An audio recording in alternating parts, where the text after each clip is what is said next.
Guys, if you haven't been following, the EU plans to put a price cap on what Russia can charge for oil starting December 5th. And already the EU countries cannot agree to what price that cap should be. I'm going to look at what this price cap is and how they plan to implement it. I will also talk about the reasons why it won't work and the one way that it is actually already working. Right now, in the oil market, there is a tug of war between the potential Russian oil being taken off some markets, reducing supply, and the weakening economies and China shutting more cities down, lowering the demand for oil. Which one of these will have the stronger effect and win out on the price of oil?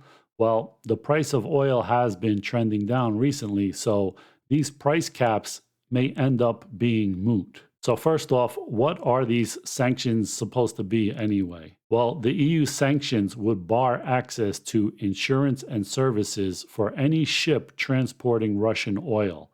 And the cap allows access to those services, but only if the crude is purchased below a certain price. The US proposed the price cap earlier this year as an alternative to EU sanctions that were so strict they risked shutting down swaths of production. So they want to somehow take Russian oil out of the market without it causing a spike in oil prices. You know, Russia produces about 10 million barrels of crude oil a day, and that makes up about 10% of the 100 million barrels a day the world uses. So even a small reduction in Russian oil would have a huge impact.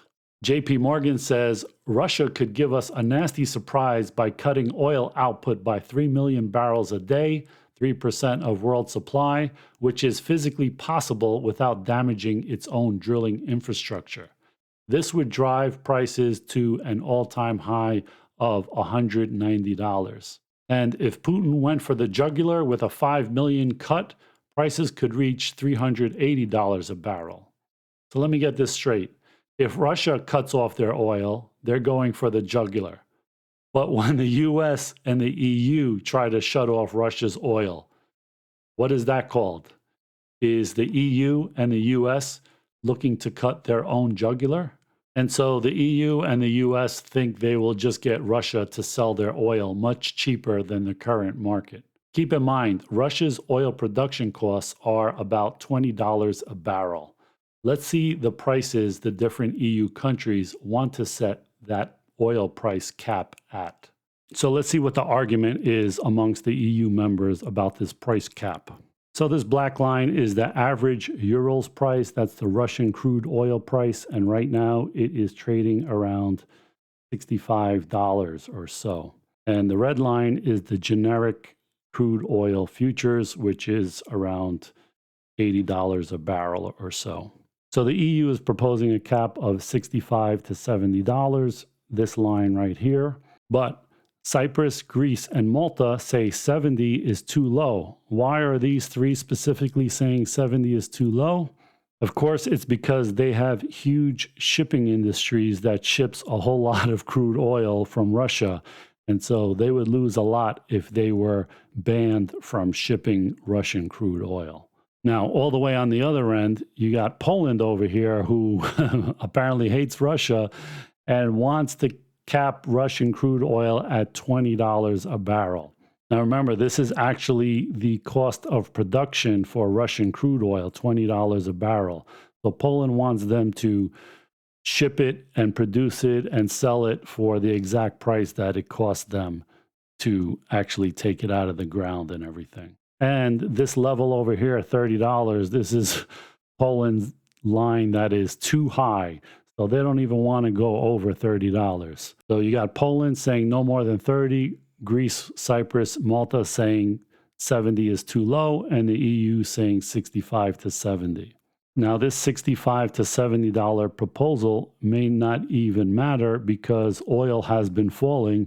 And Russian crude oil now is selling for about $65 per barrel. So under even the lower end of the EU proposal.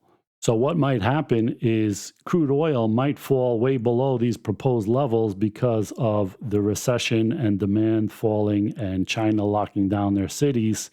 And so, oil naturally falling and Russia actually selling below these EU caps.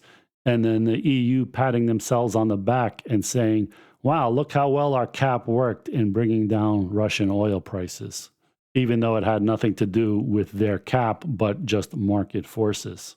Now, let's say the EU price cap was lower than Russia was currently getting for their oil. How can they actually enforce it, and how can Russia cheat? So here they say EU diplomats said most EU countries were supportive of the price cap, worried only about the ability to enforce it. So Mish says, you are totally out of your mind if you think a $30 price cap would work. Why not cap the price of everything and end inflation? That's how absurd your proposal is. And then there's also the incentive to cheat. So oil shipments could be bundled with some symbolic but pricey services such as customs, laboratory analysis, or document translation. Another scheme would involve loading a supposedly full 80,000-ton oil tanker with only 50,000 barrels of oil, bringing the cargo price per barrel closer to the market price. Or just send a full Russian oil tanker filled with oil at the price cap price and add a case of vodka to make up the difference for a few $1,000,000 for special bottles of vodka or something like that. I mean, there could be a million ways around it. And as an example of that, Malaysia's oil exports to China have exceeded the country's actual oil production by 1/3. How is that possible? Because Malaysia also cooperates with Iran and Venezuela in a contravention of sanction regimes. So basically, they take oil from Iran and Venezuela, put it in their boats, and say it's now Malaysian oil, but they actually sell more oil than they produce. So a third of that comes from Iran and Venezuela. And the other problem with enforcing this is that Russia may get help from OPEC countries because an emerging buyers cartel risks hurting OPEC. If the cartel succeeds in forcing Russia to obey its rules, the Arab countries may be next. And it says, if Russia counters the price cap by reducing its output, therefore, Saudi Arabia may be reluctant to increase its oil exports to compensate for the reduction, whether it has sufficient available production capacity or not. So yes, if the cap is set high enough, it will be meaningless. And if by some lucky fate a cap is set where the direction of oil is headed anyway, then the economic illiterates will be hooting and cheering their alleged successes. And here's why caps won't work. China, India, and other countries will not go along, and that's enough right there to show the ridiculousness of the idea. And countries in the EU have an incentive to cheat, like the shipping companies. So one of two things will happen. Either the cap will fail and do nothing, or the cap will fail spectacularly and drive up the price by rerouting oil headed to the EU to China and India instead, where they put it on their ships or reflag it or whatever, and then send it to the EU for even a much higher cost than the EU was paying for Russian oil before. Genius, right? And Russia had originally said that they will cut off all energy to any countries that are imposing caps. But now they seem to be softening their tone because prices are falling, so it may not even matter what these caps are if they are higher than the price that Russia is getting for their oil. And so this article says oil market metrics signal sufficient supply and weakening demand. So in Asia, the premium of Oman futures over Dubai swaps dropped on Thursday to below $1 per barrel compared to a premium of over $15 a barrel in March this year, signaling much softer demand. The premium has fallen by around 80% in November alone, according to Bloomberg's estimates. So far this month, oil prices have dropped amid growing fears of economic slowdown and spiking infections in China, where some forms of restriction on mobility have returned in nearly 50 large cities. But on the other hand, you have articles saying the U.S. shale boom is officially over. And with shale production facing headwinds, OPEC has regained its position as the world's swing producer. And a combination of supply chain constraints, inflation, and the new shareholder focused strategy of shale companies have transformed how the industry operates. So their oil production growth projections have actually been slowing down.